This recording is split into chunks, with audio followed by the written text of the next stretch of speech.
You want comfort? Then close this now, because comfort is the lie that keeps you small. And the world feeds on small men. No one is coming, no hand reaches down, no moment arrives where life suddenly becomes fair. That myth was sold to you when you were weak enough to believe it. The truth is colder than you were prepared for. The world does not care how hard it was for you. It does not care how many times you tried. It does not care how much potential you almost became. It only responds to force. And force is not given. It is earned in silence. Look at your scars. Not the visible ones, the deeper ones. The failures you never talk about.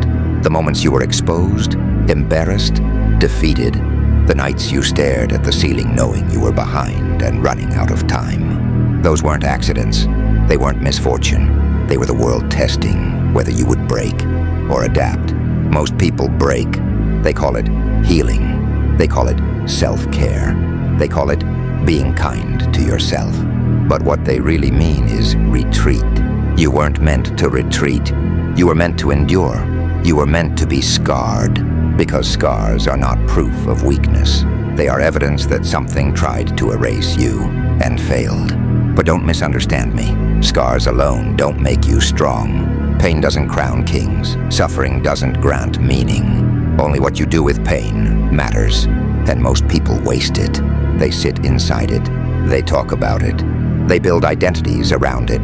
They wear it like a badge and expect respect. The world laughs at that. Pain is not a trophy. It's raw material. And raw material is useless unless it is forged. You weren't chosen because you were special. You were chosen because you were breakable.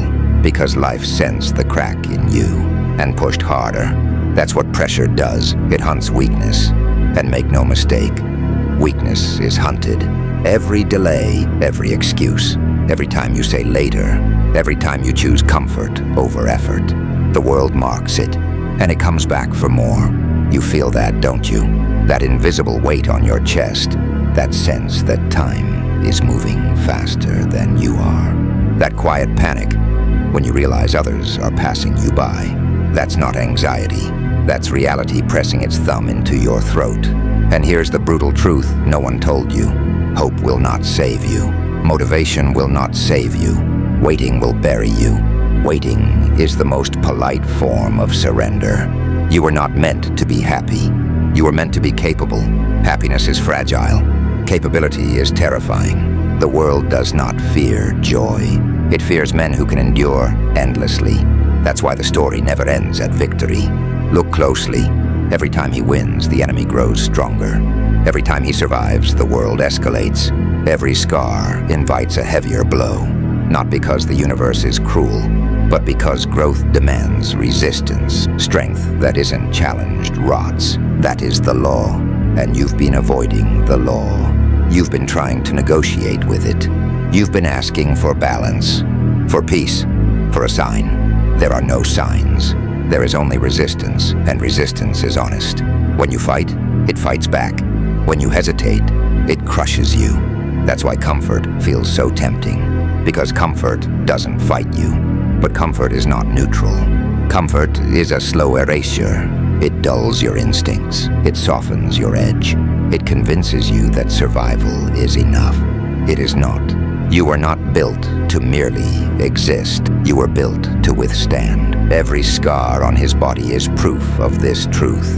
He didn't become what he is because he avoided pain. He became what he is because he walked directly into it, again and again, knowing it would tear him apart, and still choosing to step forward.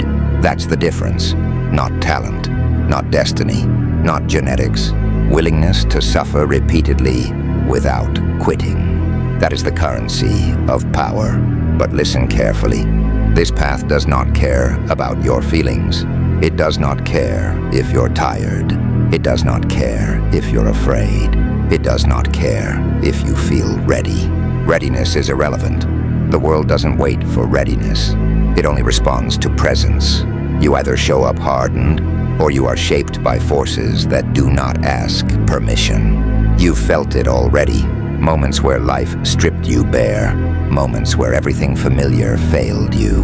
moments where you realized no one could fight for you. That loneliness wasn't a punishment, it was initiation. Isolation is the furnace where weak identities collapse.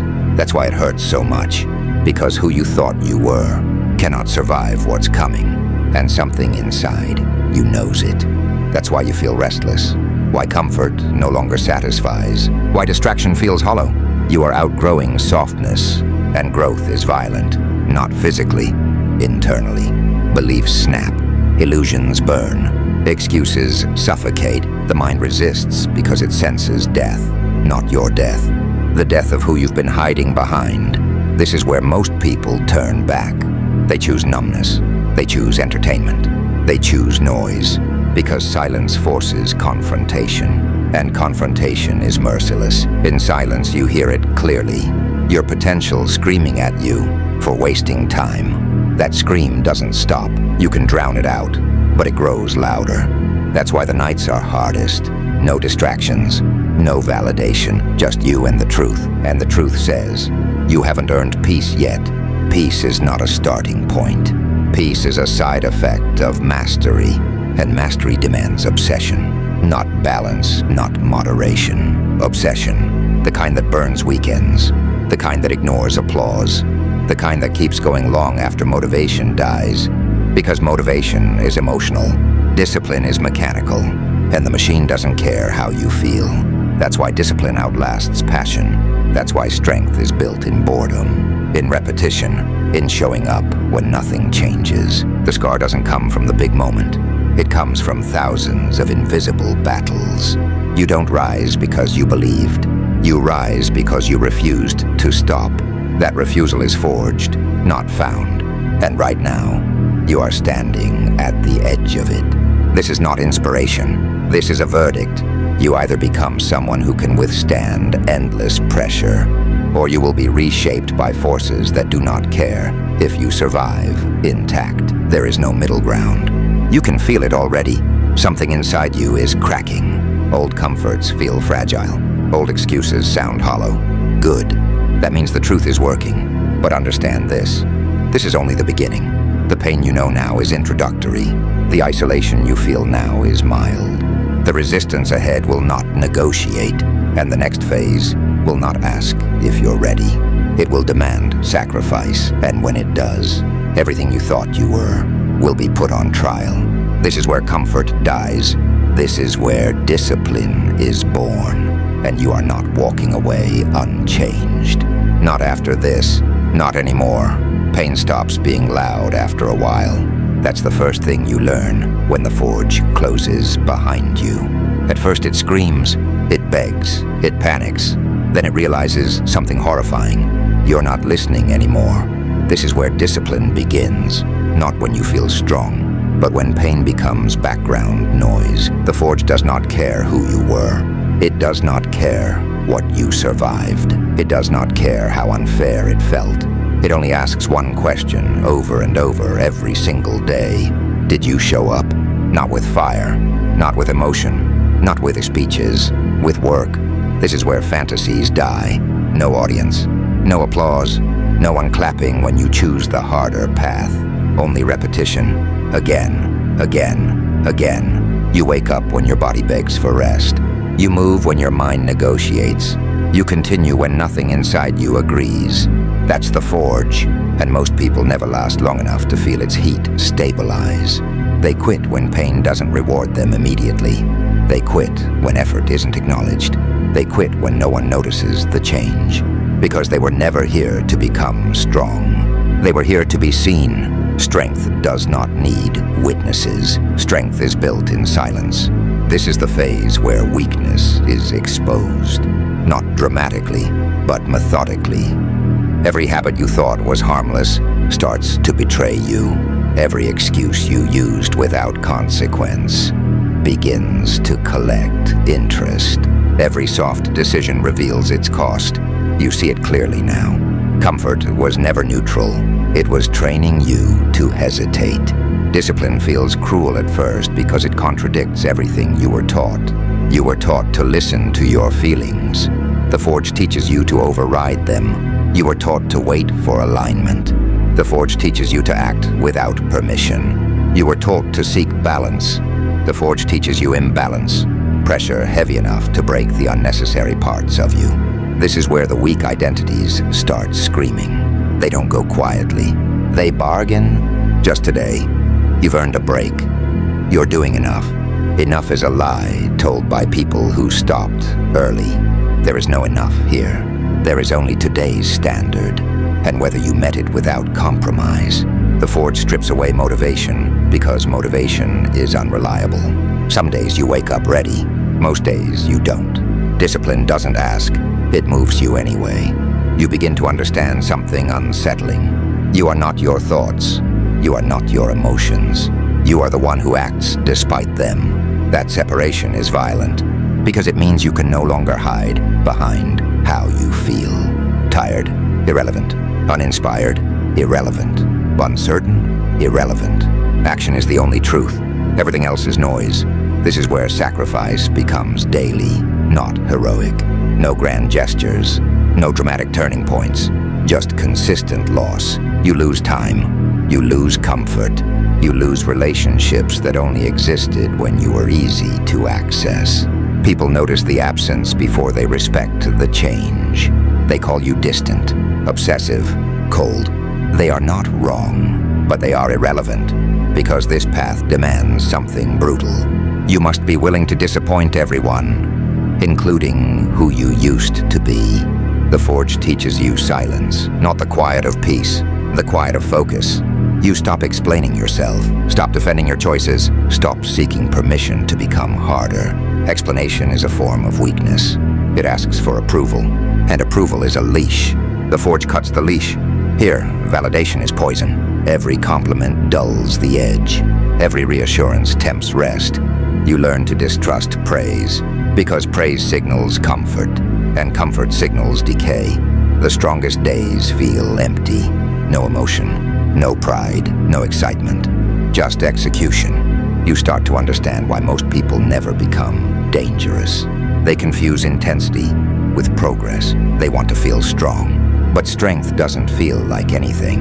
It feels neutral, boring, unremarkable, until it's tested. And when it's tested, it holds. This is where repetition rewires you. The body adapts first. The mind resists longer. Your mind hates this phase because it loses authority. It used to decide when you moved. Now it follows. That shift terrifies it, so it attacks. It reminds you of who you used to be. It romanticizes rest. It amplifies doubt. Good. That means it's losing control. The Forge does not remove weakness gently. It hunts it. Every inconsistency is targeted. Every shortcut is punished. You can feel it when you skip a day, when you compromise the standard. Something feels off. That's not guilt. That's erosion. Discipline, once established, becomes unforgiving. You either maintain it, or it collapses fast. That's why strength must be earned daily, not weekly, not when it's convenient. Daily, because strength is not a possession, it is a condition, and conditions degrade when neglected. You don't have discipline, you practice it, or you lose it. This is the phase where you realize something frightening. No one is coming to rescue you from this. No mentor appears, no moment of clarity descends. Just more days, more weight, more resistance, more silence, and somehow, you continue. Not because you're excited, not because you believe, because stopping feels worse than continuing. That's the turning point, not inspiration. Aversion to weakness. You begin to hate the version of you that hesitated, that negotiated, that looked for exits. Hatred sharpens focus, not hatred of the world, hatred of your own fragility.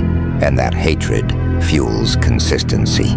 You start waking up before the alarm, not because you're motivated, because the standard demands it. You start moving without debate, because debate wastes energy. The Forge is teaching you efficiency. Emotion is inefficient. Explanation is inefficient. Indecision is fatal. You become quieter, not withdrawn, compressed. Energy stored, not expressed. People mistake silence for emptiness. They don't understand that silence is where pressure builds. and pressure creates force. This is where identity starts to crack. You no longer recognize yourself in old patterns. Old pleasures feel weak, old goals feel small, but the new identity isn't fully formed yet. So there's tension. You exist between versions, too disciplined to return, too unfinished to advance. This is the most dangerous phase, because this is where quitting feels seductive. You've done enough to be tired, but not enough to be transformed. This is where most people rationalize retreat. They say they've changed. They say they've learned, but learning without embodiment is theater. The Forge does not reward knowledge. It rewards consistency under pressure, and the pressure is about to increase. Because now that discipline exists, now that weakness is exposed, now that excuses no longer work, the Forge will demand something deeper, not effort, identity. And the next phase will not be about what you do. It will be about what must die. For something stronger to take its place, the heat is rising, and you are not done being reshaped, not even close. This is where it stops feeling like improvement and starts feeling like extinction. Because progress was never the goal. Replacement was. You don't evolve by adding strength to who you are. You evolve by removing everything that cannot survive pressure. And now the pressure is no longer external. It's internal, constant, inescapable. The Forge did its job. Discipline exists. Structure exists. Consistency exists. Now the question becomes unbearable. Who are you when nothing familiar is left to protect you? This is where the old self panics. Not loudly, not dramatically, quietly. It realizes it's running out of arguments. No more excuses work. No more justifications feel honest. No more nostalgia provides comfort. The old self begins to feel unnecessary. That's when fear changes shape. It's no longer fear of failure. It's fear of disappearance. Because your old identity was built on softness, on reaction, on emotion, on approval, on explanation, and none of that survives here. The new standard doesn't care about your story. It doesn't ask where you came from. It doesn't care how hard it was. It doesn't reward intention. It only recognizes output. And the old self has no currency here. So it fights back. It floods you with memories, moments when life felt easier, when effort wasn't mandatory, when you were still allowed to be small without consequence. It whispers, you're becoming cold. You're losing yourself. This isn't who you are. That's the point. Who you were cannot survive what you are becoming. This phase feels heavy because you are carrying dead weight. Beliefs that no longer serve you. Desires that weaken you. Emotions that drain energy without producing results. You start cutting things without ceremony. Entertainment loses its pull. Social noise becomes irritating. Conversations feel shallow, repetitive, useless. You're not arrogant. You're starving. Hunger replaces hope. Hope is passive. Hunger is violent. Hope waits. Hunger hunts. You stop dreaming about the future and start demanding it. Not emotionally, mechanically. You don't visualize winning. You prepare to outlast. This is where the war turns inward. Because the external enemy was never the real threat. The real threat was the part of you that wanted relief more than dominance. And now that part is cornered. It throws everything at you. Fatigue without reason. Irritation without cause. Emptiness without explanation. You wake up some days feeling hollow. Not sad, not depressed, just stripped. That's not a problem. That's detachment. Detachment is required for transformation. You cannot become something lethal while still emotionally attached to who you used to be. Sentimentality is a chain. The old self tries to make you sentimental. It reminds you of people who liked you better before, of versions of you that were easier to be around, of times when effort wasn't this relentless. But ease was never your destiny. Ease was a waiting room, and you stayed too long. Now the price is being collected. This is where comfort doesn't just disappear. It becomes disgusting. Rest without purpose feels like decay. Pleasure without effort feels empty. Praise feels suspicious. You begin to understand something terrifying. You no longer need motivation. You don't even want it. Motivation is emotional noise. You want inevitability. You want to move whether you feel like it or not. You want results whether anyone is watching or not. You want strength that doesn't fluctuate with mood. This is where emotion is no longer trusted, not suppressed, disqualified. Emotion becomes data, not direction. You feel fear, you move anyway. You feel doubt, you execute anyway. You feel tired, you maintain the standard anyway, because the standard is no longer negotiable. This is where identity collapses. You no longer say, I'm trying. You no longer say, I hope. You no longer say, I'll see. Those words belong to people who still believe in alternatives. You don't. There is only the path forward, and the cost of not walking it. And the cost is unbearable. So you walk. The world starts responding differently now. Not kinder, not softer, more seriously. Resistance increases, expectations rise. The margin for error shrinks. This is not punishment. This is recognition. The world escalates when it senses durability. It does not waste real resistance on fragile things. You are no longer fragile. You are not fully formed, but you are no longer breakable in the same ways. And that terrifies the old self, because the old self survived by avoiding intensity. The new self survives by absorbing it. Pressure no longer feels like a threat. It feels like fuel.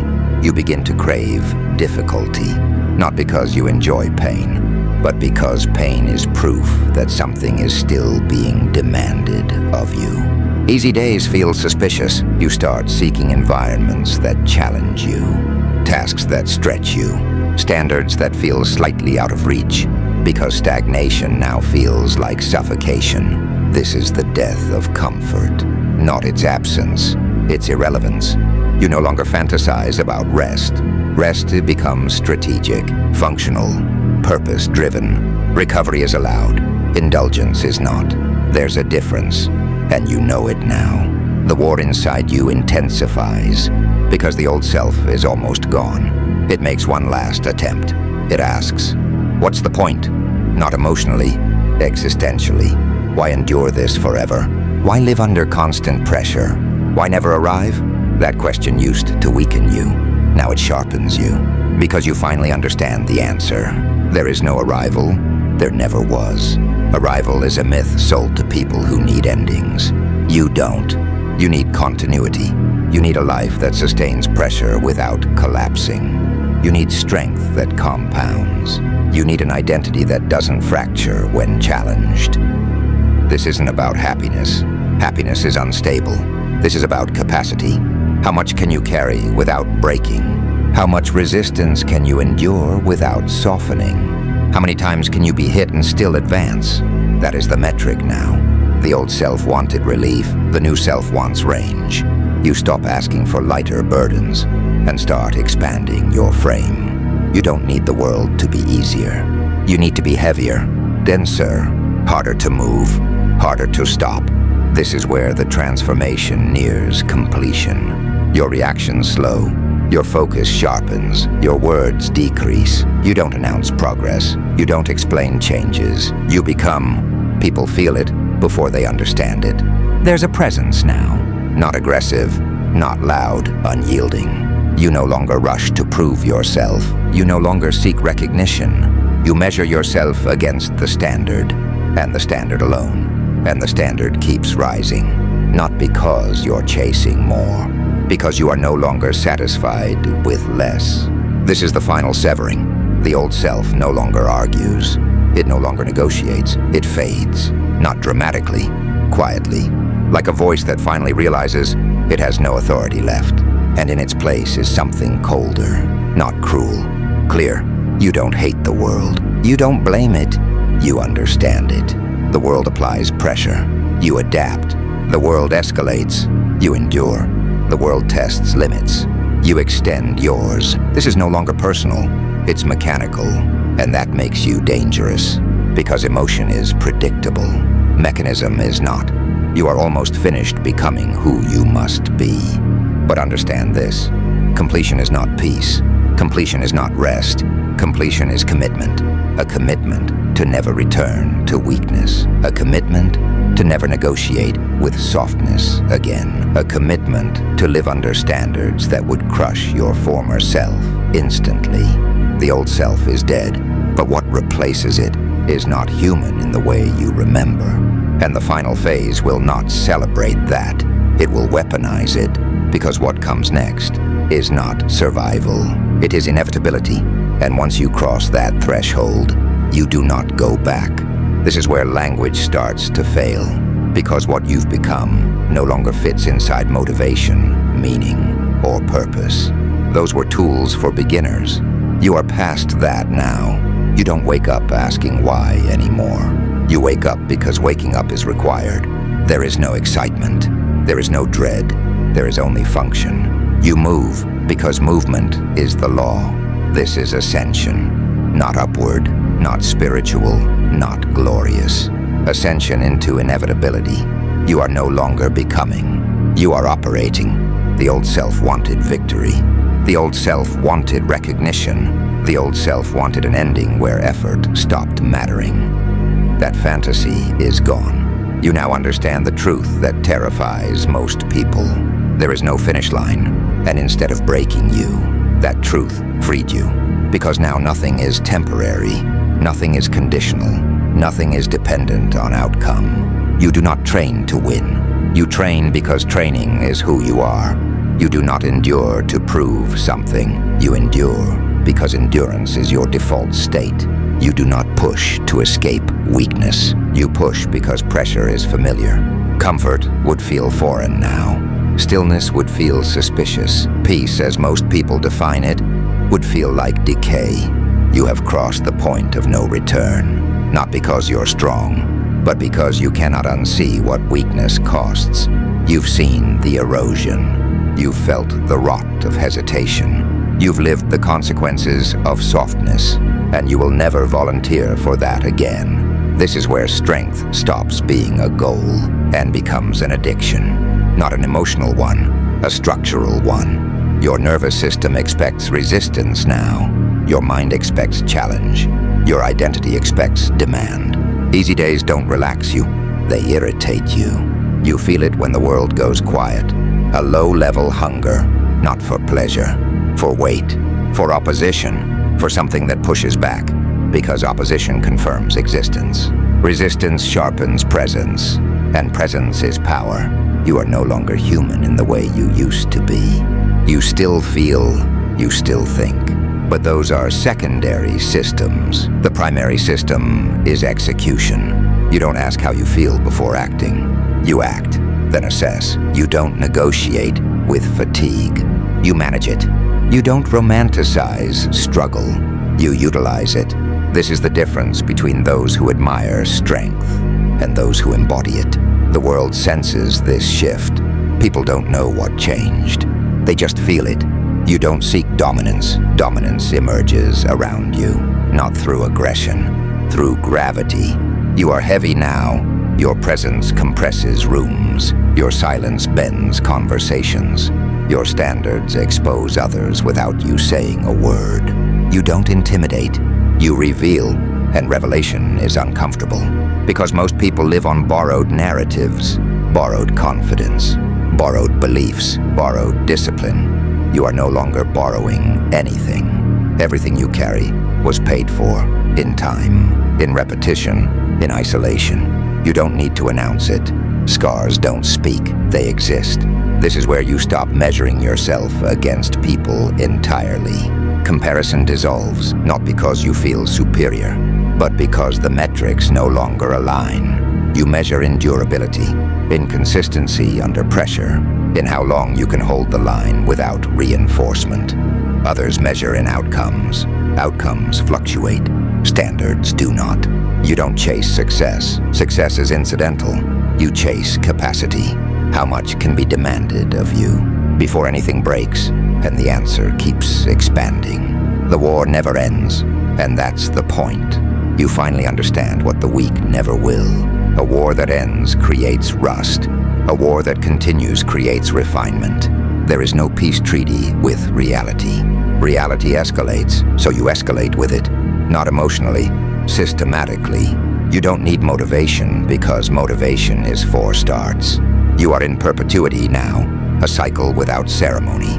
Wake, execute, endure, recover, repeat, not because you're chasing something ahead, but because stopping would be regression, and regression is unacceptable. This is where identity becomes permanent, not rigid. Rooted, you don't experiment with who you are anymore. You don't question your path. You don't entertain alternatives. Optionality is for the uncommitted.